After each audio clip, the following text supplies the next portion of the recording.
Hidup dan Pemberdayaan BSF.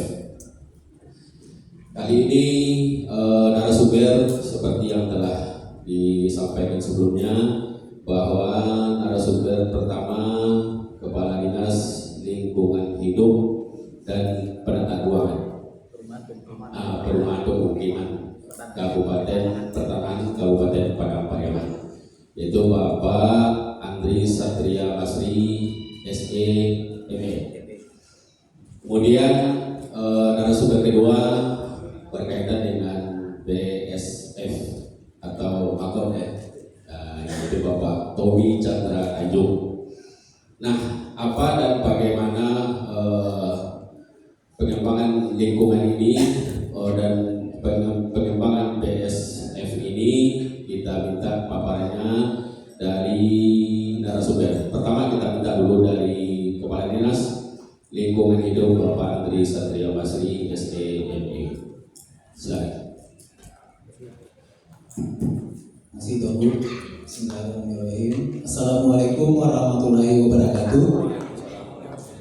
Puji syukur kepada Allah Subhanahu wa taala kita bisa berkumpul, dan terima kasih juga kepada Serikat Islam IPW Sumatera Barat yang meminta saya untuk hadir di sini untuk berbagi informasi tentang apa yang kita kerjakan di kantor.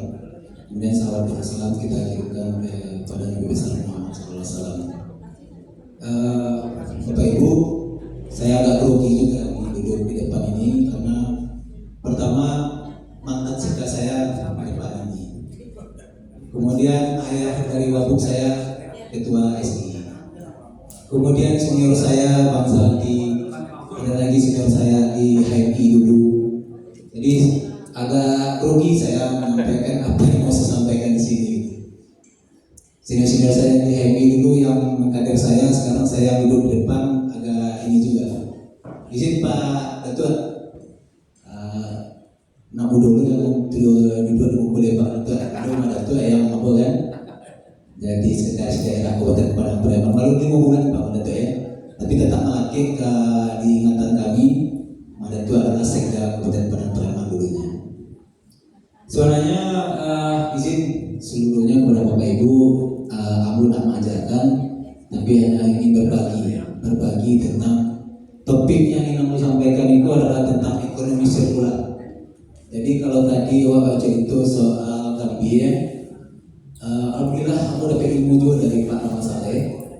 Aku pribadi dapat ilmu Pak Rahmat Saleh karena dari beliau dapat informasi kalau ingin tidak eksportir dan mengirim dari Tampewa saja gitu.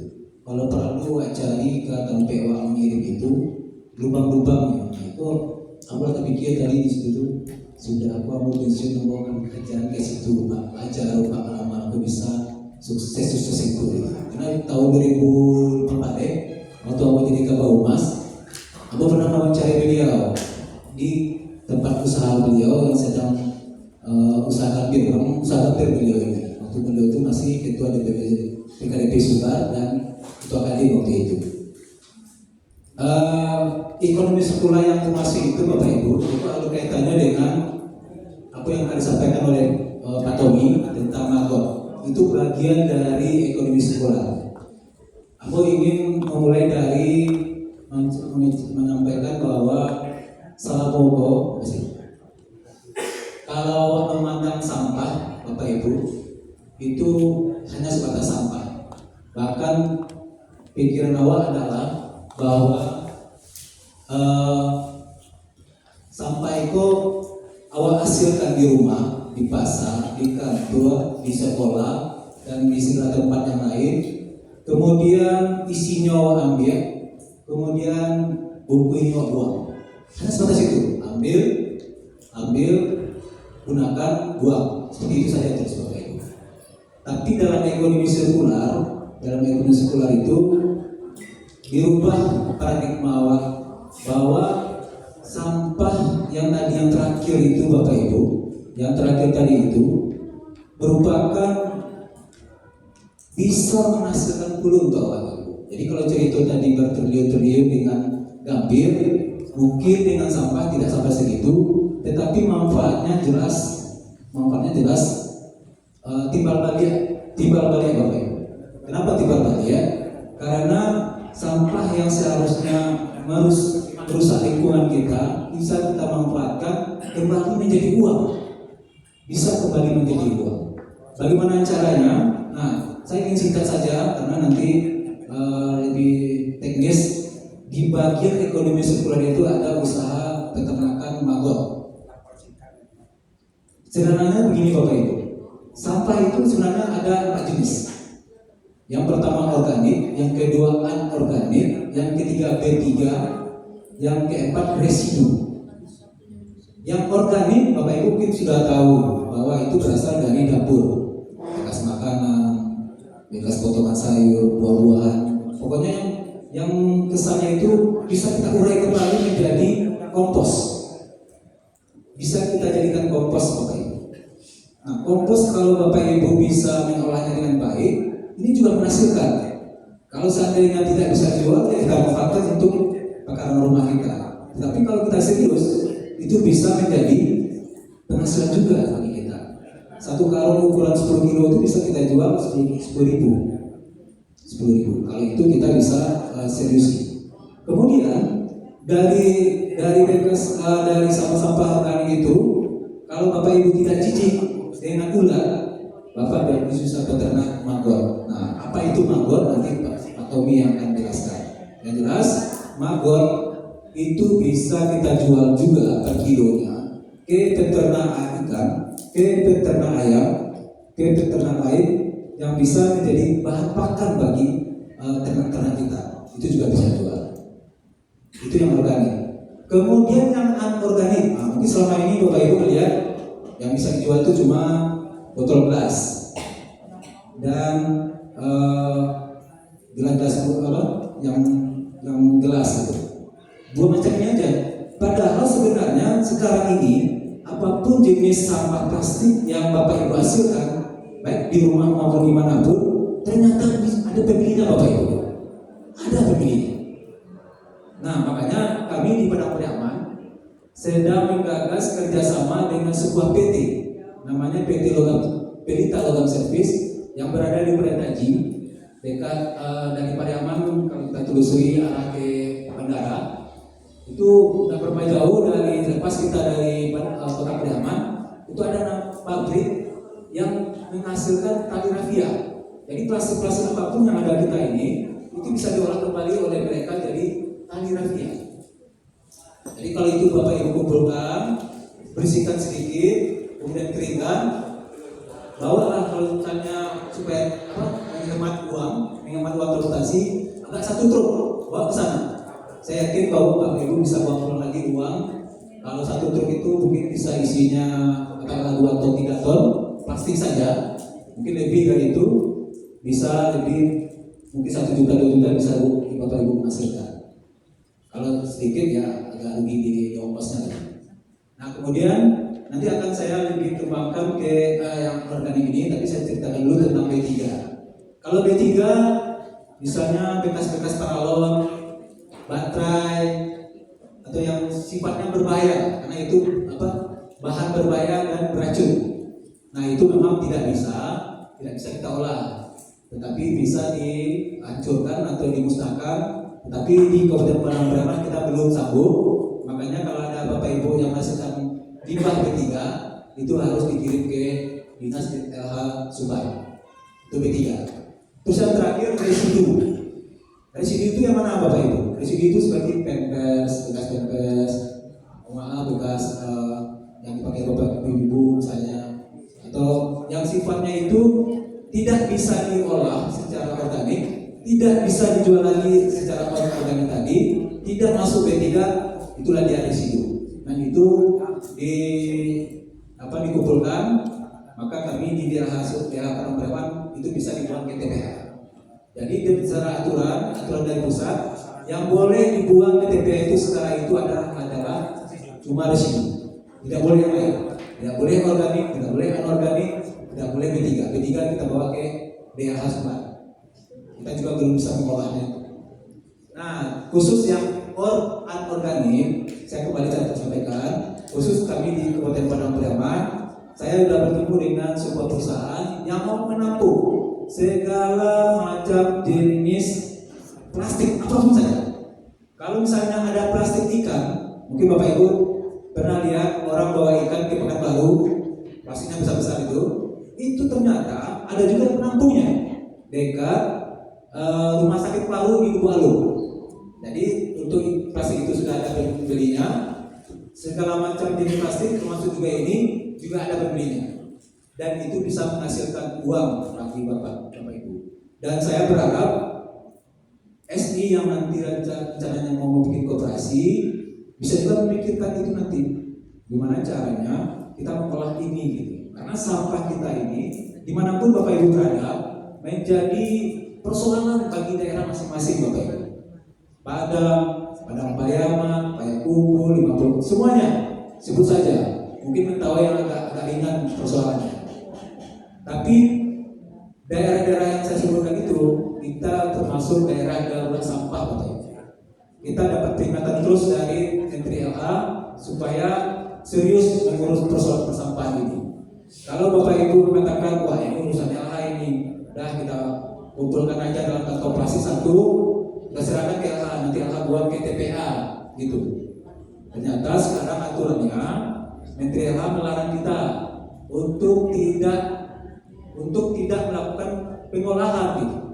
Walaupun kita punya TPA misalnya, itu wajib kita lakukan pengolahan. Makanya kita berharap, makanya saya terima kasih sekali kepada Ibu Nani, Bapak Datua Pemilu kami. Saya diberikan kesempatan ini berbicara untuk minta bantu kepada Bapak Ibu. Mari Bapak Ibu kita kelola sampah kita, khusus yang organik dan anorganik, yang nantinya bisa menghasilkan untuk kita secara ekonomi, dengan membantu kami di Pemda. Baik Pemda apa saja. Yang kasihan itu Pemda Bukit Tinggi Bapak Ibu. Tidak ada lahan untuk buang sampah, terpaksa muter sampahnya ke Padang. Buang uang 1 miliar setahun ke Kota Padang. Nampak tidak Bapak Ibu yang ada di Bukit Tinggi ini, di Bukit Tinggi itu mengolah sampahnya, membantu Pemdanya, menjadikan sampah organik menjadi sampah organik menjadi kompos dan makanan maggot. Makanan maggot yang organik bisa dikumpulkan dalam satu karung, dimapat-mapatkan, dibawa ke tempat penjualan, bisa dijadikan uang juga. Nah khusus yang B3 dan residu silakan yang residu buang ke TPA, yang B3 silakan laporkan ke LH Sumbar.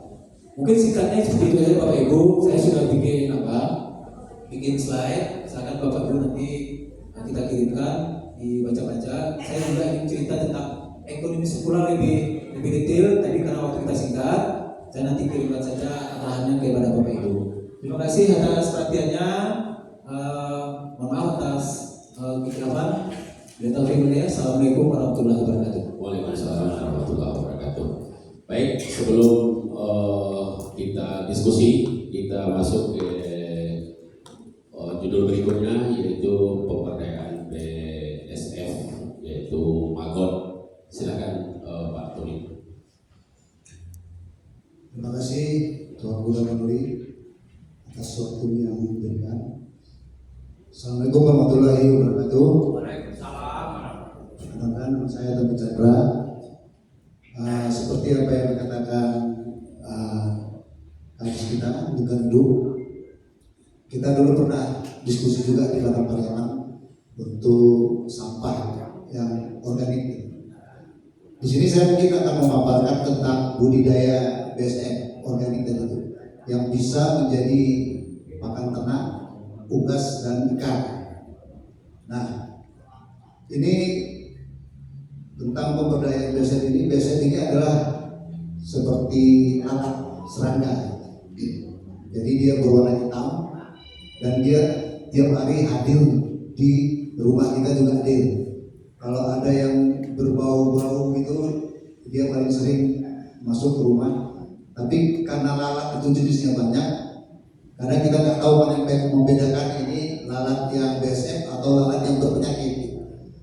Karena BSF itu sendiri dia itu tidak makan, sementara lalat yang sering kita temui itu, apalagi lalat hijau, itu sangat berbahaya karena itu membawa penyakit, karena dia makan dengan hitam itu, dia hinggap di setiap makanan.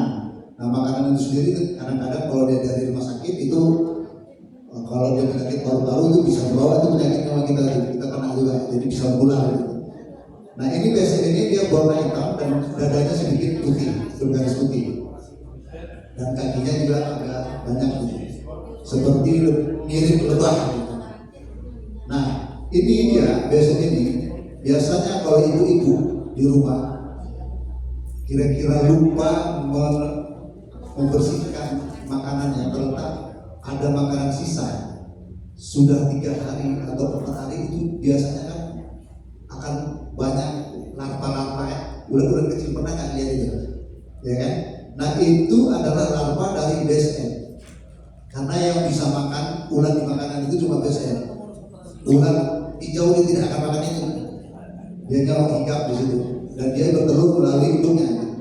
Kalau ini dia bertelur di bawah, kalau di rumah itu di piring-piring itu, di bawah piring itu dia akan bertelur dia. Biasanya itu dia akan mengejar itu, dia bertelur. Nah, 3 hari nanti dia menetas, itu larvanya akan mengejar makanan organik ini dan maka dia banyak. Nah, nanti dia setelah 2 minggu itu dia akan berubah menjadi maggot, dia besar gitu. Nah, inilah yang paling di umur ini yang paling ganas dia makan sampah itu organik. Nah, di umur ini itu nanti dia akan berubah lagi. Setelah nanti seminggu setelah itu dia akan berubah lagi. Namanya bukan maggot lagi, namanya prepupa. Dia besar dan agak hitam, tapi belum hitam. Nah, setelah itu nanti dia juga akan berubah lagi. 10 hari berikutnya dia menjadi pupa namanya. Namanya pupa itu artinya dia sudah bersemedi, tidak makan dan tidak bergerak lagi selama seminggu itu biasanya itu sendiri udah menjadi kayak seperti cangkang. Nanti setelah itu dia menetas, cangkangnya itu keluar, itu nanti akan keluar lalat. Dia mirip seperti kepompong, kupu-kupu. Jadi proses besek ini sangat mirip dengan proses kupu-kupu. Jadi kepompong selanjutnya jadi kupu-kupu. Nah, apa kegunaan dari besek itu sendiri? Ini banyak, karena dari telurnya tadi itu akan menghasilkan maggot ini punya protein 40%. Protein itu 40%. Jadi sementara kalau kita pikirkan daging yang kita makan seperti daging lembu, daging kerbau itu kan sama proteinnya sama maggot itu 40%. Tapi kan nggak mungkin ada orang yang makan itu. Nah, jadi di sini 40% tadi itu kalau diberikan kepada makanan ternak, itu makanan ternak itu sendiri akan sangat sehat. Karena saya sendiri itu sudah melakukannya, bukan hanya sebatas bicara di artikel. Saya 1,5 tahun meriset itu. Jadi sampai saya pun sendiri jadi pemulung. Karena target saya pada saat itu adalah berhenti Anda beternak kalau masih beli makan. Jadi saat itu saya ambil ternak yang apa tuh sampah-sampah itu pakai sepeda supaya tidak ada pembiayaan. Nah, ternyata memang itu bisa menghasilkan. Saya ambil itu sampah-sampah dari kafe-kafe itu, saya kasih ember, saya bawa pulang, itu diproses. Nah, itu makanan-makanan sisa tadi itu dari kafe itu kan banyak itu 1 ember. Nah, itu kalau kita kasih langsung ke ternak, ya mudah-mudahan ternak itu akan ada penyakit. Kenapa? Karena itu makanannya masih bisa dikatakan belum ini ya, belum masih banyak alat-alat lain yang tinggal di situ, sehingga banyak penyakit yang ada di situ, belum steril lah selain gitu. Nah, jadi itu gimana caranya? Setelah itu dibawa ke rumah, itu difermentasi pakai air beras. Karena kalau beli air tempat kan itu kan belanja lagi. Sementara target saya itu gimana caranya itu gratis. Kalau beternak pakannya gratis. Akhirnya itu pakai air beras selama 24 jam. Nah, itu besoknya itu kita kasih ke ayam apa. Tapi kalau bisa itu agak disaring supaya makanan itu bisa dikasih dia langsung boleh. Itu makanan yang difermentasi. Nah, kalau kita punya maggot itu kita kasih ke maggot itu bagus. karena maggot itu proteinnya lebih banyak daripada kita kasih makan langsung ayam ternak tadi. Nah, maggot ini sendiri nanti setelah semuanya berjalan, nah untuk dimakan sama ternak itu sendiri, itu maggot itu kalau bisa dia makan sampah dulu, tapi kita itu sampahnya mana, habis dulu sampahnya, baru maggotnya kita jadikan pakan ternak, artinya kita berikan ke ternak, atau kita olah menjadi tepung. Nah, tepung ini nanti itu kan proteinnya 40%, kita campur dengan bekatul, istilahnya dadak kalau orang Jawa kan, itu nanti sedikit dulu. Nah ini rencananya ini bisa dibikin pelet. Pelet itu pakan ternak, jadi itu bisa dijual dan bisa juga menjadi UMKM.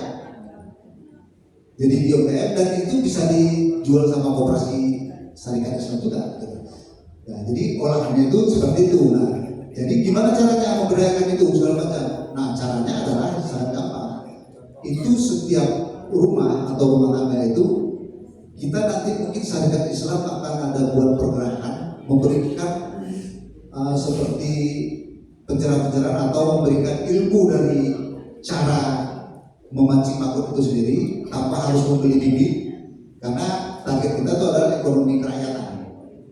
Jadi yang kita butuhkan di sini cuma satu, ini tidak perlu modal, tapi perlu kreativitas dari masyarakat itu sendiri. Karena setiap hari kita masih nyampah, sampah kita masih ada. Dan itu bisa hasilnya ya terserah mau diapakan sama masyarakat sendiri. Dan itu 100% keuntungan itu ya masyarakat itu sendiri. Tapi kalau ini mau dijadikan industri juga nggak ada masalah. Dimodalin, ya segala macam jadi masalah. Justru itu nanti lebih cepat berkembangnya. Cuma target kita di sini adalah untuk syarikat Islam sendiri bisa membudidayakan biasa ini di rumah. Nah, kemarin-kemarin kita sudah kerjasama juga dengan beberapa wali negari untuk setiap orang itu mempunyai kandang BSN supaya sampah setiap orang itu sampah organiknya ya, bukan sampah anorganiknya, sampah organik. Karena untuk syarikat Islam sendiri mungkin Pak Kadis kita lebih fokus organik dulu lah, gitu kan. Anorganik itu Pak Kadis dulu tuh sebetulnya. Nah jadi anorganik ini ada nilai ekonominya, makanya kita kejar ke sana dulu. Jadi kita berharap setiap orang di nagari itu mempunyai kandang BSN supaya orang itu sendiri sampah-sampah organiknya bisa diproses di sana dan bisa menguntungkan orang itu sendiri. Nah nanti kalau itu bisa berkembang, itu bulan-bulannya gimana tuh Pak? Apa segala macam? Itu nanti kita bisa hitung-hitungan dengan ternak, karena itu bisa juga dijual ke ternak itu maggotnya. Jadi kalau maggot itu punya 1 kilo, kita punya 1 kilo maggot, maka sampah itu akan dicerahnya dalam beberapa jam itu 1 kilo juga organik. 1 ton ulat, 1 ton sampah organik. Tergantung nanti itu sampai di mana nanti apanya volume dari yang kita punya maggot itu. Kalau saya sendiri targetnya kata Pak Kadis itu di Padang Pariaman itu hampir 24 ton satu hari sampah itu kita setiap hari itu. Jadi kita anggap saja itu kalau kita bisa mengambil organiknya 5 ton, itu berapa bulan yang bisa dikasihkan? Berarti 5 ton bulan harus memakan sampah itu. Nah dari mana ulat itu? Kalau tidak ada swadaya masyarakat itu biayanya sangat tinggi untuk buat kandang ulat itu. Nah, jadi kalau masyarakatnya ada, setiap orang bisa menghasilkan panen ulat 5 kilo sehari, 100 berapa nagari sekarang? 100 berapa saya? Udah 150 nagari, kita anggap aja 5 kilo satu hari. Itu memberikan maggotnya ke kita berarti ada setengah ton lebih. Itu pada Pariaman sudah terbantu organiknya itu. Setengah ton lebih itu pasti dimakan sama ulat itu tuh. Ulat tadi itu setengah ton lebih berarti kita sudah berkontribusi pada Pariaman untuk kebersihan, mengurangi sampah. Nah jadi kita sudah bicarakan itu untuk pemberdayaannya sendiri itu sebenarnya tidak sulit. Cuma kemauan dari masyarakat. Tidak butuh skill, karena yang makan maggot sendiri. Jadi artinya di sini mungkin lebih ringan karena itu sifatnya tidak ada biaya secara operasional atau segala macam. Karena kita pasti punya sampah, tinggal kita mungkin kesadaran dari kita sendiri tentang maggot itu sendiri dan kesadaran kita masyarakat itu sampah itu ternyata membawa berkah.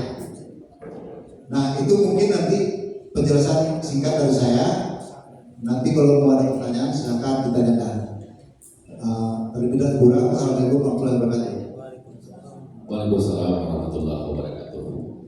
Ini pembahasan yang cukup menarik di tengah agak mata mulai mengantuk. Jadi semua berada di lingkungan kita. Itulah intinya yang bisa dan sangat pantas kita berdayakan. Nah, untuk menggali lebih dalam kajian dua narasumber kita ini, silakan kita buka ruang diskusi.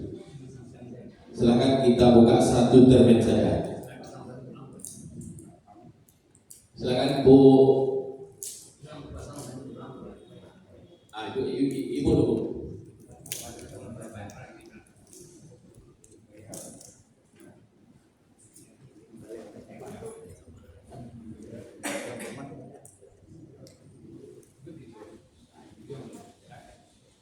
Assalamualaikum warahmatullahi wabarakatuh. Perkenalkan, nama saya Bayyar Mansur, berasal dari Padang Pariaman.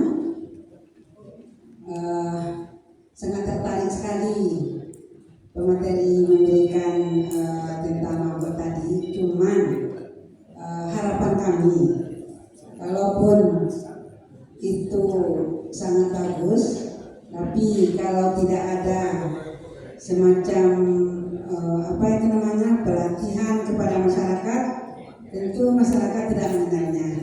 Jadi harapan kami agar ini terlaksana dengan bagus, ya kalau kita di Nagari itu ujung tombaknya adalah wali korong. Apakah bisa ini program ini melalui wali korong dibuat semacam pelatihan kepada masyarakatnya masing-masing. Itu harapan kami. Demikian saja. Assalamualaikum warahmatullahi wabarakatuh. Silakan Bapak dulu. Betul.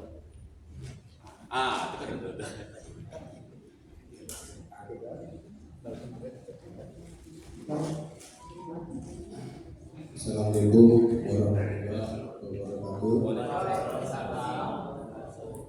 Pada kesempatan ini dari pagi tadi, mulai dari Gambir sampai sekarang ini, metode yang para narasumber sampaikan kami lihat hanya sifatnya berupa penyuluhan aja.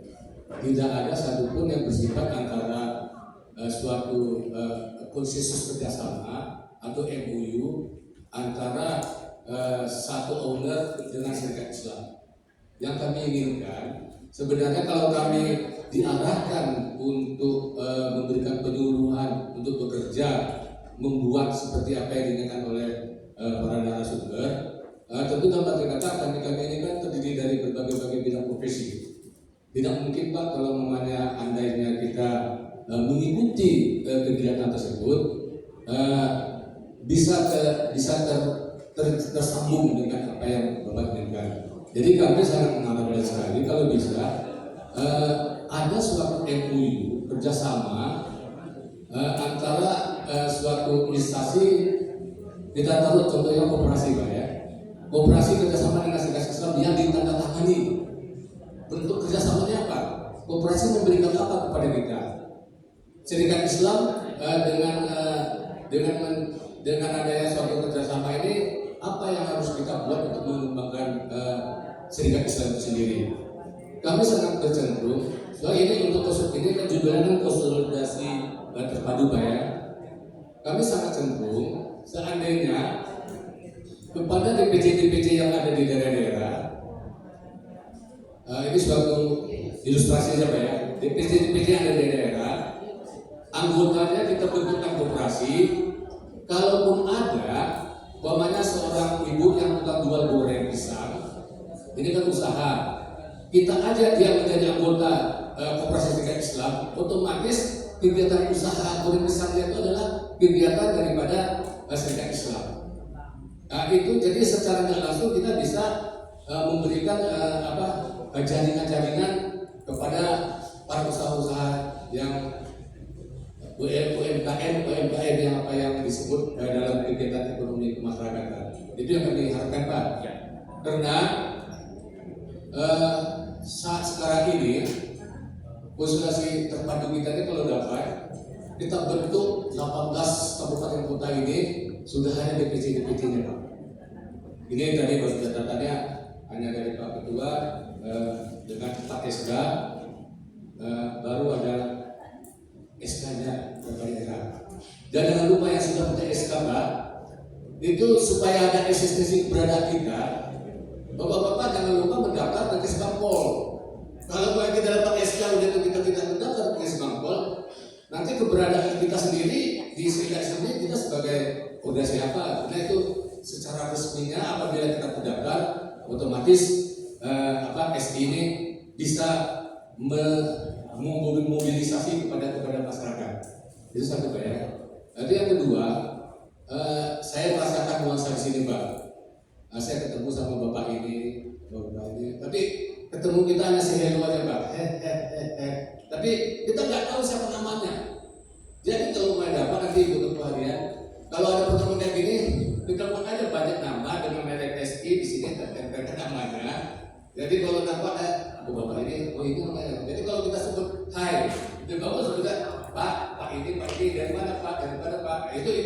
Itu nuansa untuk di bidang suatu organisasi ya. Jadi ada sedikit karena kita jangan terlalu besar kita mengharapkan Pak, kita baru berjalan 2 tahun ibarat anak baru bisa mengharapkan. Jadi kita slow tapi kita bisa berjalan dengan tidak tertatih-tatih. Itu aja yang kami sampaikan Pak. Terima kasih.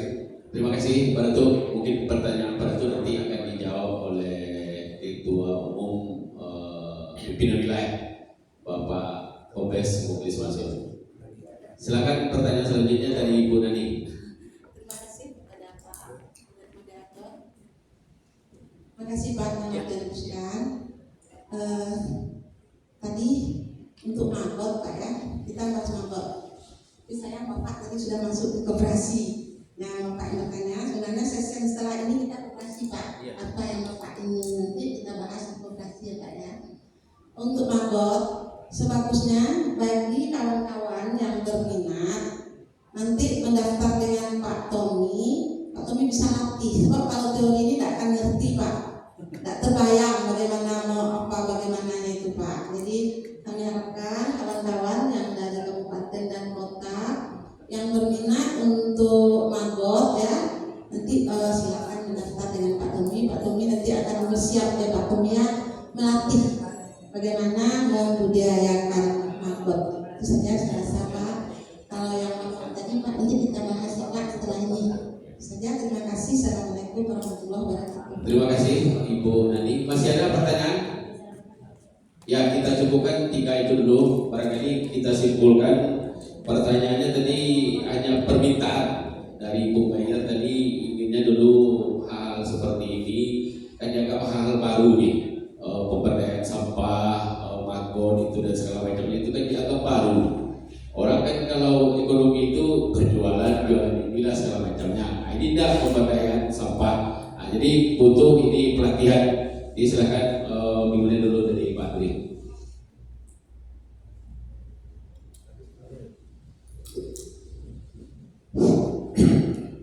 Sebenarnya pertanyaan ini nggak ada untuk saya ya, tapi saya ikut mengucapkan saja khusus tentang kegiatan pemberdayaan atau katakanlah pemanfaatan atau pengelolaan sampah dan juga nanti bisa dimanfaatkan untuk magot, bahan makanan untuk magot.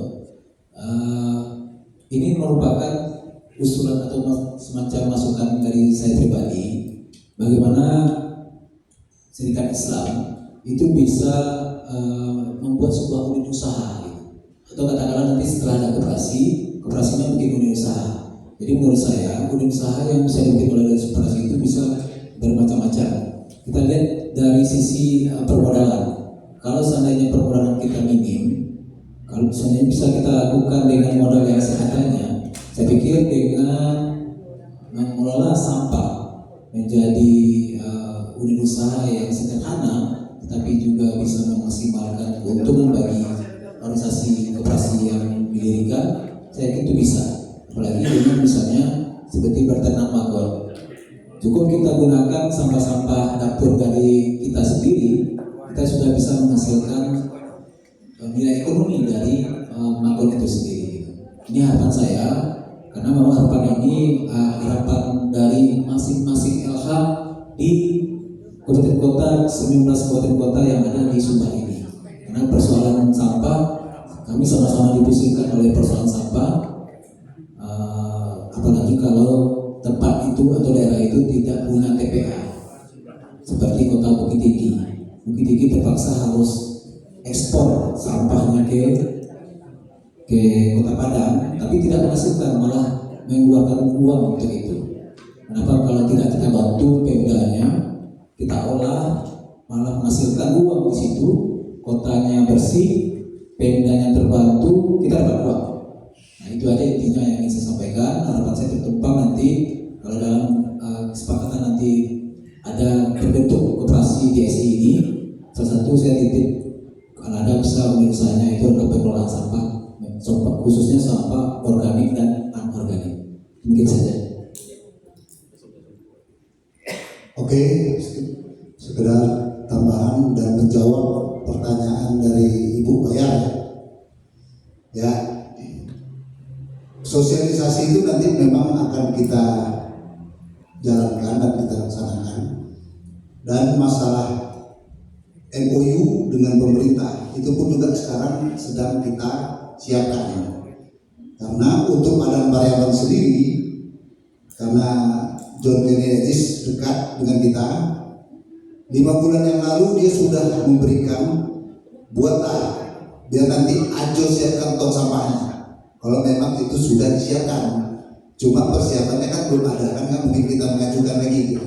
Jadi untuk Padang Pariaman sekarang sudah masa persiapan, dan bukan hanya MOU ke pemerintah yang mau kita siapkan, kita juga sudah kerjasama dengan Yayasan Pinus di Nusa Sana, dan harapan kita sebenarnya memang berjenjang naik tangga turun gitu orang awal kan.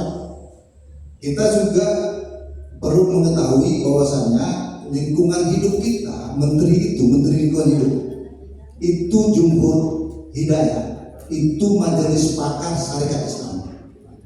Jadi kita punya harapan membawa proposal ke sana, dan Jumhur sendiri juga dari orang-orang dalam yang ada, teman rekan-rekan kita di Jakarta siap membantu untuk proposal yang kita bawa. Tapi harus ada bukti konkret atau yang dibawa itu jelas gitu. Ada sumber daya manusianya, ada mangkotnya, dan jelas apanya, hilirnya kemana gitu. Jadi sekarang kita mungkin terlalu dini bicara ke sana, makanya harapan kita sebenarnya ya masyarakat itu sendiri. Kalau ini bisa kita jalan dan nanti sosialisasi itu nanti mungkin kita laksanakan di Padang Pariaman. Kebetulan Bu Bayar sendiri orang Padang Pariaman ya. Nah itu nanti mungkin akan kita buat, itu sudah kita jalan. Dan kita berharap juga di kabupaten-kabupaten lain bisa nanti kerjasama, itu sudah kita sampaikan juga dengan Bu Rama dari Pasaman Barat. Lagi persiapan juga siap untuk itu.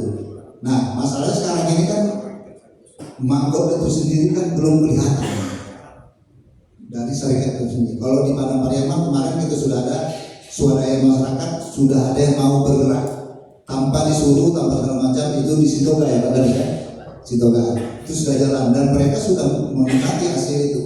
Tapi itu bukan dari binaan kita, itu mereka kesadaran sendiri, inisiatif sendiri. Nah akhirnya kita support, Syarikat Islam support, Pak Kadi support, Ibu PKK juga support PKK. Nah jadi artinya Padang Pariaman sekarang sedang menggeliat masyarakatnya.